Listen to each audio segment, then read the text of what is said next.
Hello, everyone. No More Consequence here, back again with a new video. This is another episode in my Give the People What They Want series, where I discuss controversy within the Dungeons and Dragons game. This post turned up on the Dungeons and Dragons X account a couple of days ago. Now, when I first saw it, I was unsure of what it was supposed to mean. Was this a teaser for a new Dungeons and Dragons product? I was prepared to believe it. After all, we've had coffee baristas, food tasting contests, and proms, so why not something like this? And it wasn't long before I started seeing YouTube videos being published about the same topic. These are just a few of the first examples that I watched.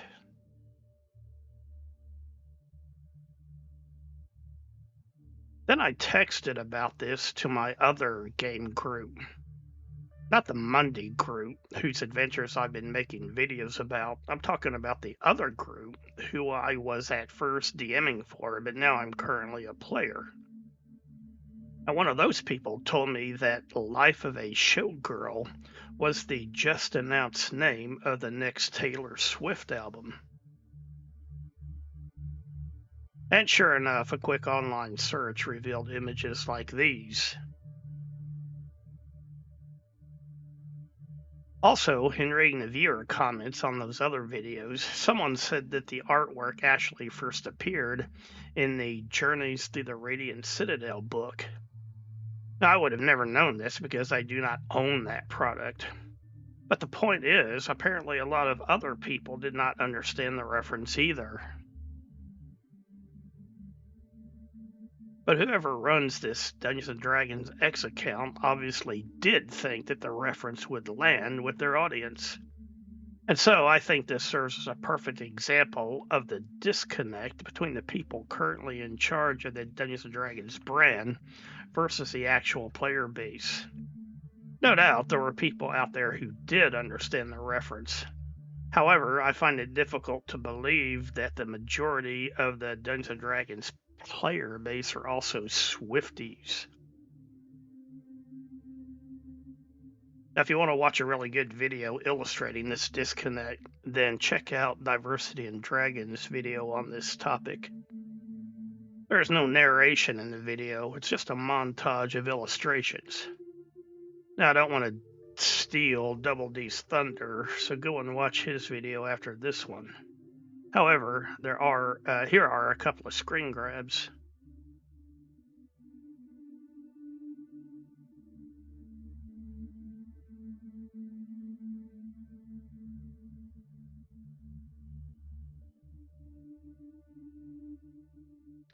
Anyway, there's a lot more to his video, plus it has a great soundtrack.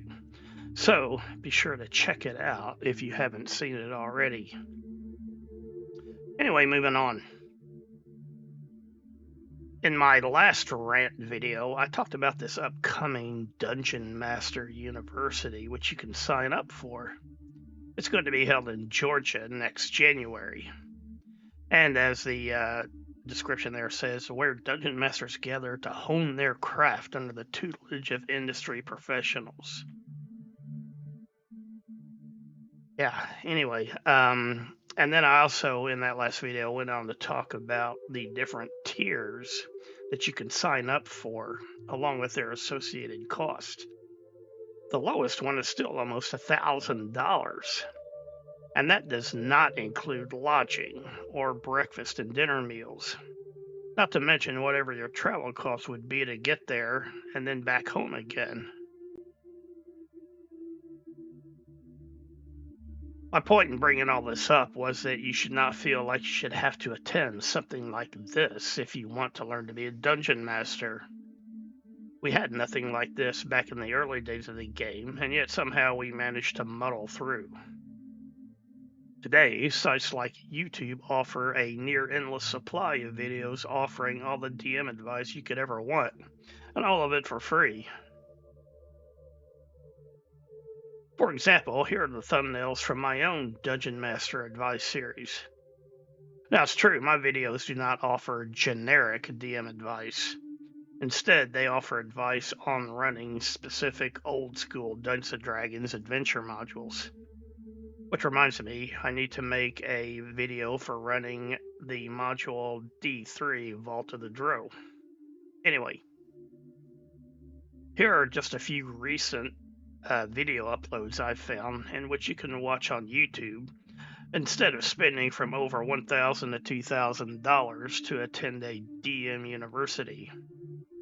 This is just a tiny sample of what's out there, but I watch these videos and they all offer good advice. These particular videos talk more about what not to do as a dungeon master rather than what you should do. I don't want to steal views from those people by clipping a lot of their videos, but there's one brief topic from this video which I do want to show. It covers a particular pet peeve of mine. Number 9 is honestly awful. The DM is a storyteller. No, no, you're not. You're a collaborator. You and your players are telling a story together. Yes, you're providing the world and the characters they interact with, but they are making the decisions that move the story forward. All right, so yeah, he's absolutely correct. You, as a dungeon master, are not a storyteller. If you want to tell a story, then you should write a novel, and there's nothing wrong with that. But in Dungeons & Dragons, you as a dungeon master are a story facilitator, and it is your players who are actually creating the story. My entire old school adventure module playthrough series is a perfect example of this. I did not create the story being told in that video series. All I did was provide the setting. It is my players who are creating the story up to this current day. Moving on, I found this amusing, but it illustrates another bit of DM advice I have. Now, I touched on this topic in my Temple of Elemental Evil DM advice video. But as a dungeon master, I would recommend that you do not spend tons of time creating lore for your campaign setting.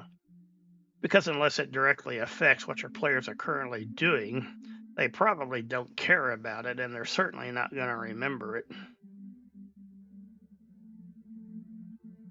Another bit of advice. Obviously, my channel is about old school Dungeons & Dragons, and the OSR, or Old School Renaissance, or Old School Revival, if you prefer. If you're considering becoming an old school DM yourself, and especially if you have potential players who have never played D&D before, you might be overwhelmed by the myriad of OSR game systems that are available out there.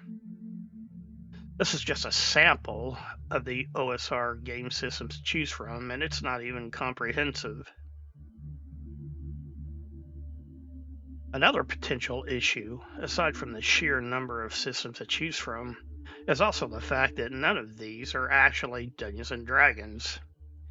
If you have brand new players, they may not understand that these systems are all D&D clones to some extent or another.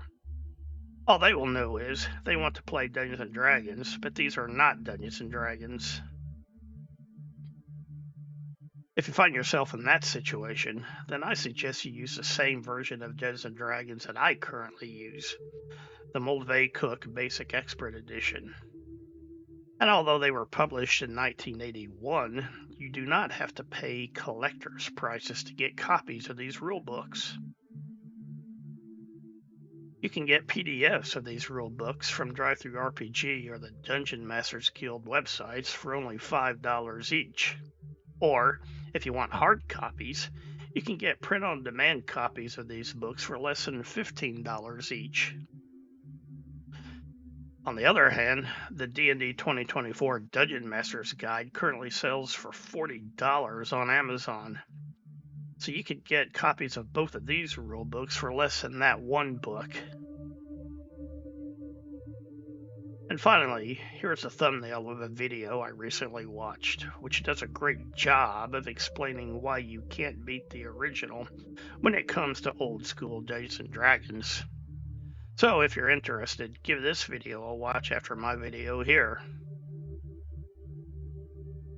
Alright, well that's all that for now. Thanks for watching. If you enjoyed the video, please do hit the like button.